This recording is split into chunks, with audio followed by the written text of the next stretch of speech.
Welcome back. It's Health Matters on Channels Television.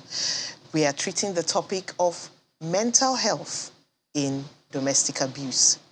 At CTV_Mary A is the Twitter handle to use if you have questions, and moalale@channelstv.com is the email.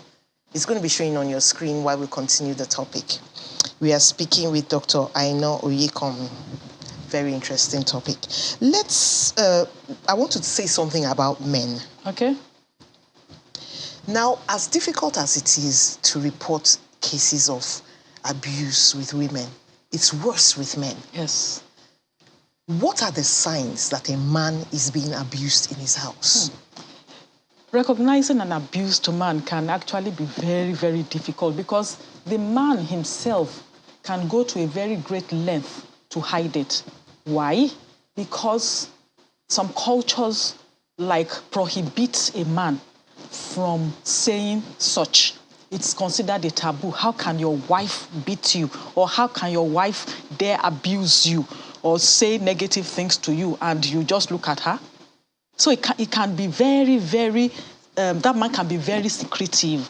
So it is very extremely difficult for men to say that I'm going through this. But people that know that man would know that there's something wrong. Because see, when you are mentally not doing well, it shows. It can show in your behavior, it can show in your attitude, it can show in your work, it can show in your socialization, it will show.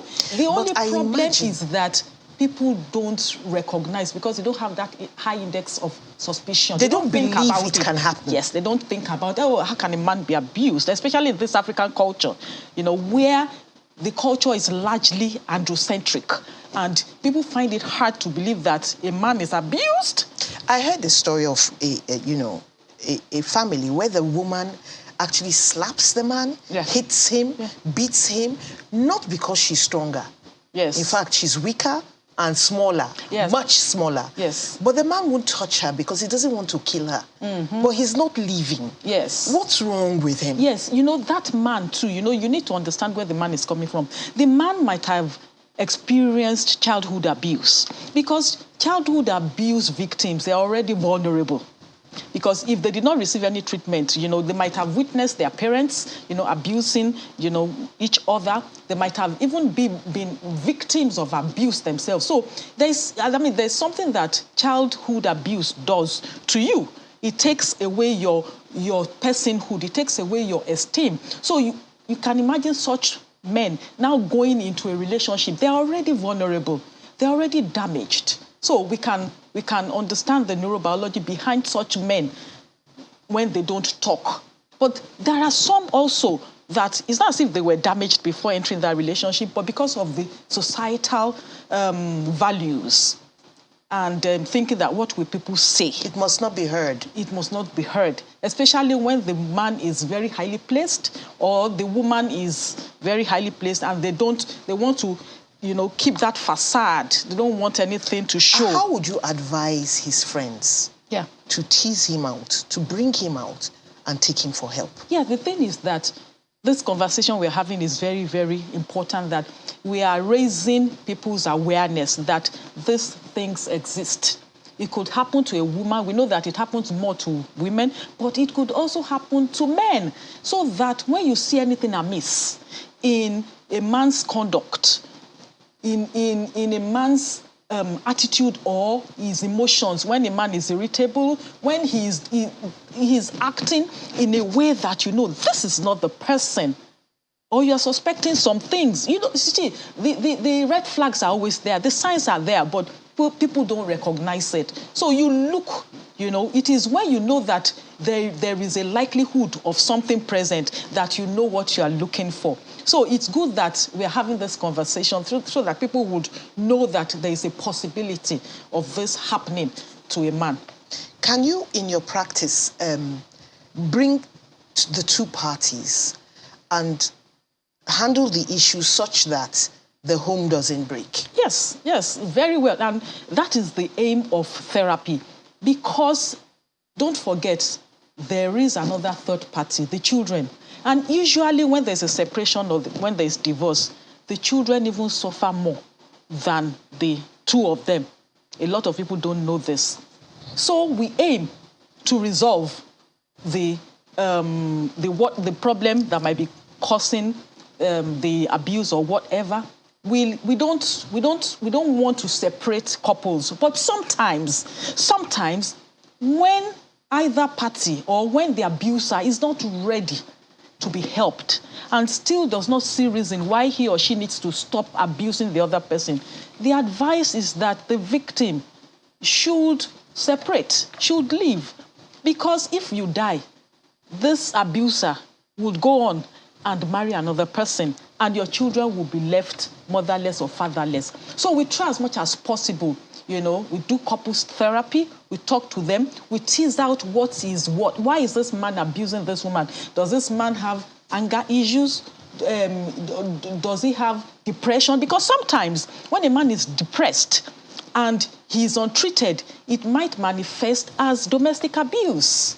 Okay. Yes, because, the way depression shows or manifests in a man might be slightly different, from a woman. So sometimes, because it's thought that, men shouldn't be depressed, men shouldn't talk, they shouldn't be emotional. Oh, that's changing. That is changing.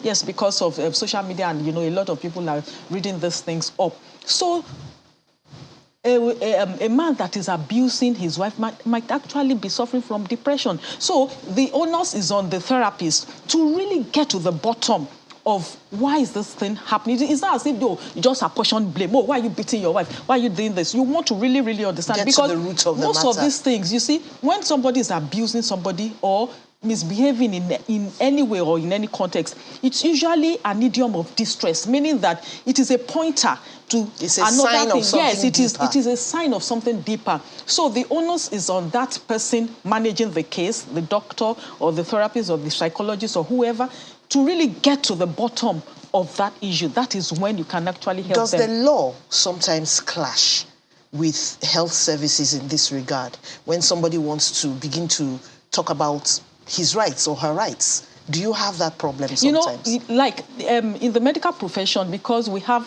this ethics of confidentiality, so sometimes we might not be quick to go to the police, except when we know that there's a threat to life. So on that issue, the doctor might be helpless, especially when that person is not ready to be helped. So you might not want to go further, yes. So in such cases, it might happen.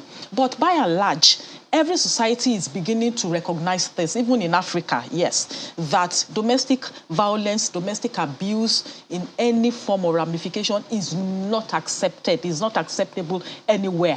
Yeah, so the laws are beginning to fall in line. That, yes, so that people can recognize that this is a crime. And sometimes, like I said, it can actually be a sign of a mental health disorder, mental disorder in the abuser.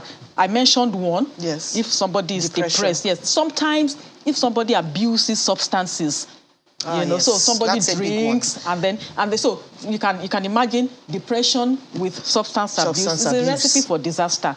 And then sometimes the man or the woman has anger management issues. Sometimes it's a remnant from the childhood that the man or the woman is passing so many on. Issues. So there are so many issues. So you just need to tease out what is really happening. Problem is. Yes. And in doing that, they should actually visit a specialist. Yes. Thank you so much for coming on the show. That was so enlightening. Thank you for being with us there at home. Have a lovely day. I am Mary Alale Yusuf.